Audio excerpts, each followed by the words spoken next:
Part 1. The Mystery Begins. Archaeological excavations of the early 20th century in the deserts of Iraq have lifted the veil of mystery over the true appearance of Babylon. Among the ruins, traces of technologies were discovered that, according to official science, simply could not have existed thousands of years ago. These findings call into question our conventional understanding of human development and force us to look anew at the capabilities of ancient civilizations. Could the builders of that time have used the laws of physics to create comfort that we consider a modern achievement? Could they have harnessed the power of water, light, and mechanics to build a civilization more advanced than we ever imagined? The answer to these questions could transform legends into actual facts. It could prove that our ancestors possessed secrets that we are only beginning to understand today. Secrets that have been buried beneath the sands of time, waiting for someone to uncover them. Keep watching to discover what your history books never wanted you to know. Part 2. The Flawed Narrative of Progress. For a long time, scientists were convinced that humanity developed very simply and gradually, from stone axes to iron swords and modern machines. This was the official story. This is what we were taught in school. It was believed that ancient Greeks and Romans were the most advanced civilization ever to exist, and before them lived almost wild people, simple creatures without sophistication or understanding. Imagine being taught that your ancestors were primitive. Imagine having that belief reinforced year after year in classrooms around the world. But what if that narrative is incomplete? What if it's not just incomplete, but fundamentally wrong? Previously, such findings that contradicted this narrative were often considered anomalies, or it was thought that dating errors had occurred. Inconvenient discoveries were buried in academic footnotes or simply dismissed as errors. Scientists who dared to question the official timeline faced ridicule and marginalization. The system had invested too much in this linear story of progress to accept anything that challenged it. But what if the history you learned in school is incomplete? The situation began to change in the middle of the 19th century. There are reports of discoveries in ancient sites whose age continues to spark heated discussions. Such findings became more and more common, and people began to understand that official history was overlooking something crucial, something fundamental, something that would change everything.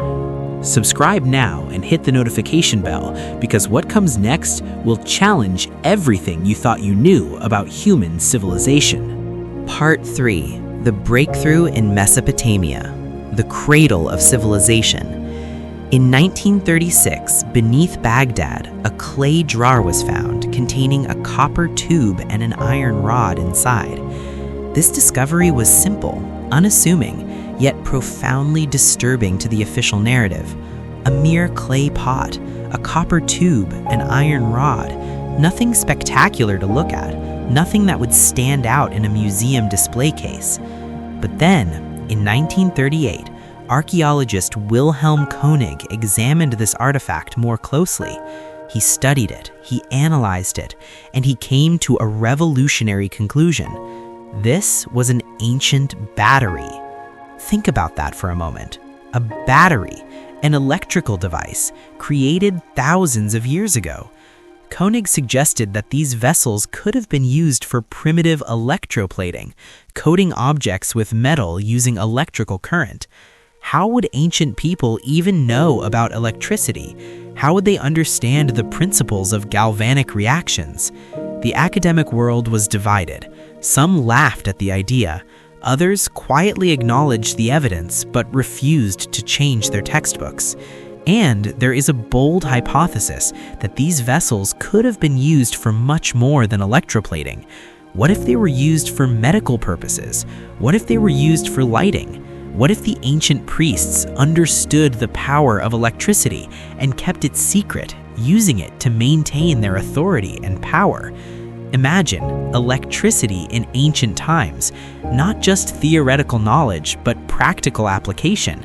Not written in secret texts, but embedded in everyday clay pots.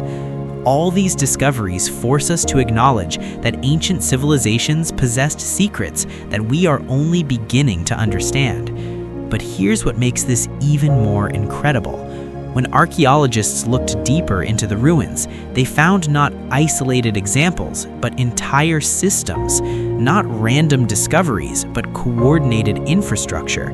The picture that emerged was not of primitive people stumbling toward progress, but of sophisticated engineers solving complex problems. What other mysteries lie buried beneath the sand?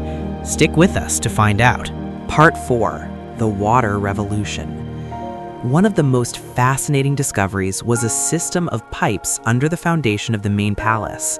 When archaeologists first uncovered it, they could hardly believe what they were seeing. A network, a coordinated system made of fired clay and laid with incredible precision. Think about how advanced this is. They didn't just dig ditches. They didn't just dump waste wherever convenient. They created a system, a network of pipes that could transport water throughout the entire structure. Modern science usually claims that ancient peoples simply poured waste into the streets or used open ditches. Historians tell us that sewage was left to flow openly through streets, creating disease and filth. They paint a picture of medieval squalor in the ancient world.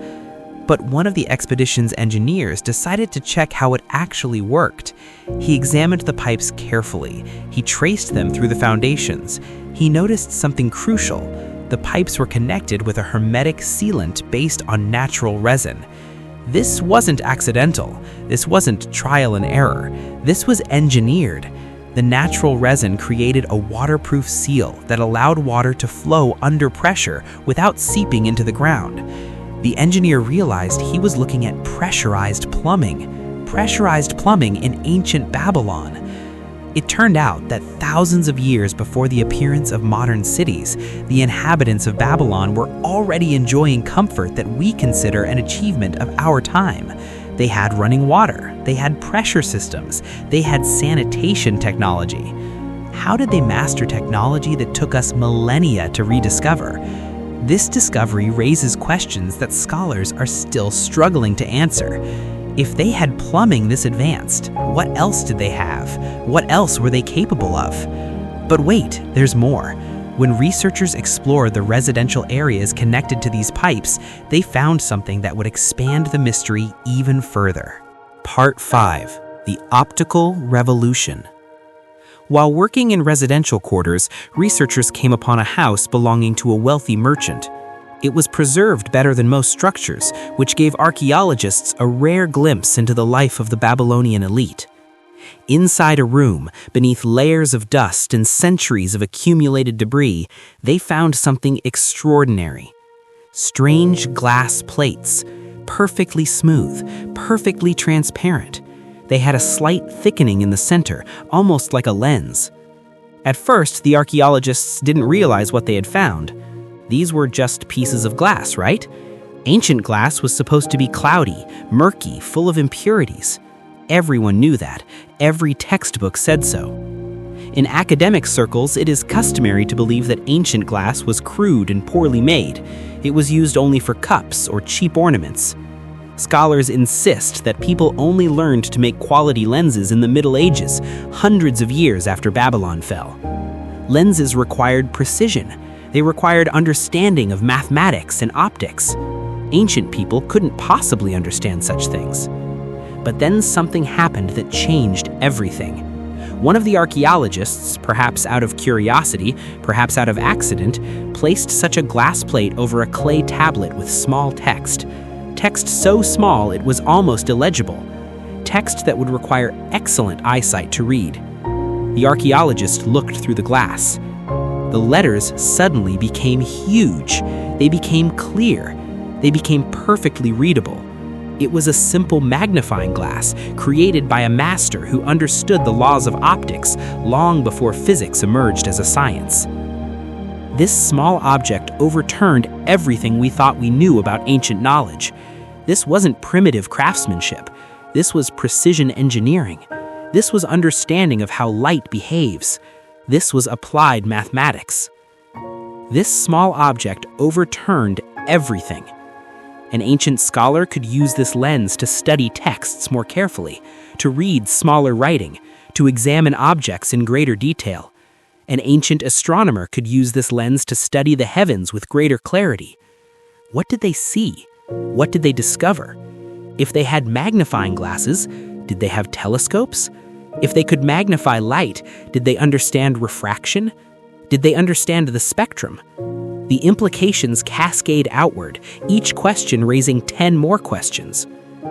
What did ancient scholars see that we've forgotten? This question becomes more urgent with each discovery, and the discoveries were just beginning. Part 6. The Metal Masters. In one of the craft workshops, archaeologists excavated something that made modern metallurgists pause. Saws and drills made of an alloy that did not rust for thousands of years. Not oxidized, not degraded, not turned to powder like iron would have. These tools had survived millennia in excellent condition. Official history says that in those times, people worked only with soft copper or bronze. These were the metals available to them, the metals they were capable of handling. Harder metals, like iron, were supposedly beyond their abilities. Ironwork, we're told, came much later in human history. Bronze Age, Iron Age. The progression was simple and inevitable. But the traces on Babylonian slabs told a different story entirely. Deep grooves, even grooves, precise grooves. The kind of grooves that can only be created by tools far harder than the stone itself. The kind of grooves that suggest high-speed cutting. One of the stoneworkers present at the excavations, a modern stoneworker who understood contemporary techniques, examined the ancient grooves carefully. He studied the depth, the uniformity, the pattern. Then he made a statement that shocked the archaeologists. Such traces are left by modern milling machines. He wasn't exaggerating. He wasn't being dramatic. He was stating a professional fact based on decades of experience working with stone. The only way to create such precise grooves in granite is with modern equipment, high-speed rotary tools, precision engineering, advanced metallurgy. How did ancient craftsmen create tools we can barely replicate today? How did they achieve this precision? How did they develop alloys that wouldn't degrade over thousands of years? The hypothesis about mechanical labor in antiquity could significantly supplement our understanding of the history of technology. And if they had these machines, what else were they capable of? This question hung in the air like a challenge to the entire edifice of conventional history, because the answers were about to get even more astonishing. Part 7. The Ancient Computer. Completing the inspection of the workshops, the team found a strange mechanism made of bronze gears. It was heavily damaged by time, corroded by the centuries, fragmented and broken. But even from the remains, even from the surviving pieces, archaeologists could see that this was no simple tool. This was something far more sophisticated. It was part of some calculating device. A computer, in the most literal sense. A machine designed to perform mathematical calculations. A device that could process information and provide answers. Modern textbooks write that the first complex mechanisms appeared only in Europe during the Renaissance. Historians insist that ancient people could only build levers and simple pulleys. The complexity of gears, the precision required to make them work together, this was supposedly beyond ancient capabilities. But this device, broken as it was, proved that in Babylon they were engineers capable of creating machines to calculate the movement of planets. These weren't simple machines. These were complex systems. These were the products of mathematical minds working at the highest levels of abstraction. Think about what this means. You need to understand astronomy to want to calculate planetary motion. You need advanced mathematics to create the gears and ratios that would produce accurate calculations. You need precision engineering to manufacture the parts. You need quality bronze that can be worked to tight tolerances. This device represents the convergence of multiple advanced disciplines: astronomy, mathematics, metallurgy, engineering, manufacturing, all working together in ancient Babylon. These findings pose complex questions to researchers, requiring a different approach.